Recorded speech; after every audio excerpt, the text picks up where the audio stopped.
Hi friends, నేను మీ గీతాని welcome back to my channel. Please subscribe my channel and place the bell symbol for more videos. ఇవాళ recipe వచ్చేసి egg ములక్కాయ పులుసు అండి. ఈ కాంబినేషన్లో చాలా బాగుంటుంది. కోడిగుడ్డు ములక్కాడ పులుసు చాలా టేస్ట్గా ఉంటుందండి. మీరు కూడా తప్పకుండా ట్రై చేసి టేస్ట్ చూడండి, అస్సలు వదిలిపెట్టరు. చాలా సింపుల్ ప్రాసెస్ అండి. ఇప్పుడు దీని తయారీ విధానం చూద్దాం. ఇలా ఒక గిన్నెలోకి 3 eggs తీసుకున్నానండి నేను. మీ ఇష్టం అండి, ఎన్ని ఎగ్స్ అయినా తీసుకోవచ్చు. ఇందులో 1 స్పూన్ కల్లుప్పును వేసి స్టవ్ మీద పెట్టుకుని ఇలా గుడ్డ అనేది బ్రేక్ అయ్యే వరకు కుక్ చేసుకోవాలి. ఒక గిన్నెలో పెట్టుకోవాలి. ఇప్పుడు ఒక కళాయిని పెట్టుకుని కొద్దిగా ఆయిల్ని యాడ్ చేసుకుని కొద్దిగా పసుపు కొద్దిగా కారం యాడ్ చేసుకుని మనం పొట్టు తీసిన ఎగ్స్ని ఇందులో యాడ్ చేసుకోవాలి. ఇలా ఎగ్స్కి ఘాట్లు పెట్టి యాడ్ చేసుకోండి, చాలా బాగుంటుంది. ఇలా యాడ్ చేసుకుని వీటిని గోల్డెన్ కలర్ వచ్చే వరకు ఫ్రై చేసుకోవాలి. ఎగ్స్ అనేది ఇలా ఆయిల్లో ఫ్రై చేసుకుంటే చాలా టేస్ట్గా ఉంటుందండి. పులుసు చేసేటప్పుడు ఇలా ఘాట్లు పెట్టుకుని ఎగ్స్ని ఫ్రై చేసుకుంటే ఆ పులుసు అంతా ఎగ్స్లోకి వెళ్ళి ఉప్పు కారం బాగా పట్టి చాలా టేస్ట్గా ఉంటాయి. ఇప్పుడు ఇలా ఫ్రై అయినట్లని ఒక గిన్నెలోకి ట్రాన్స్ఫర్ చేసుకుని అదే ఆయిల్లోకి 1 టేబుల్ స్పూను ఆయిల్ని యాడ్ చేసుకుని కొద్దిగా జీలకర్రని యాడ్ చేసుకుని ఫ్రై చేసుకోవాలి. ఇలా 2 పెద్ద సైజు ఉల్లిపాయల్ని చిన్న ముక్కలుగా కట్ చేసుకుని యాడ్ చేసుకోవాలి. ఇవి సాఫ్ట్ అయ్యే వరకు కుక్ చేసుకోవాలండి. దానికోసం నేను 1 స్పూన్ సాల్ట్ యాడ్ చేసుకున్నాను, త్వరగా సాఫ్ట్ అయిపోతే ఉల్లిపాయలు అనేవి.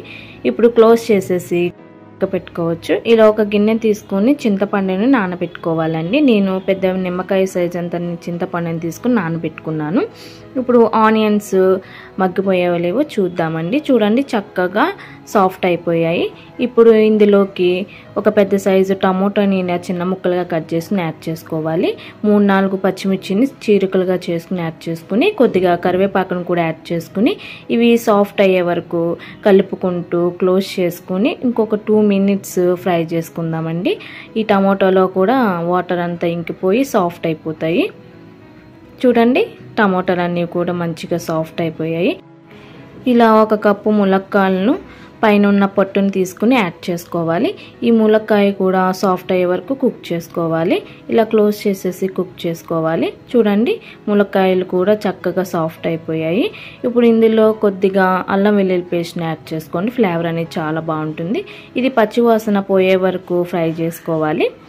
ఇలా బాగా ఫ్రై అయిన తర్వాత 2 టేబుల్ స్పూన్ కారాన్ని యాడ్ చేసుకున్నానండి నేను. మీ స్పైసెస్ని బట్టి కారాన్ని యాడ్ చేసుకోండి.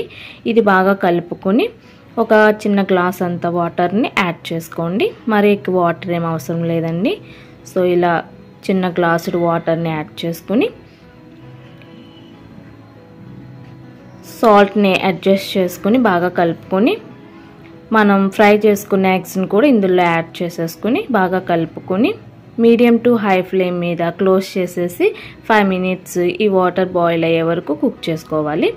చూడండి, 5 minutes తర్వాత ఇలా వాటర్ అనేవి సగమైనవండి, కొంచెం కుక్ అయ్యింది. ఇప్పుడు మనం నానబెట్టుకున్న చింతపండుని ఇలా రసం తీసుకుని ఈ రసాన్ని కూడా ఇందులో యాడ్ చేసుకోవాలి.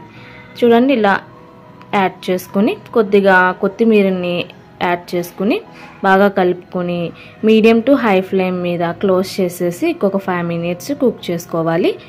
ఈ చింతపండు పులుసు అంతా దగ్గరికి రావాలండి. చూడండి, 5 minutes తర్వాత ఆయిల్ అనేది పైకి తేలింది, మంచిగా కుక్ అయిందండి.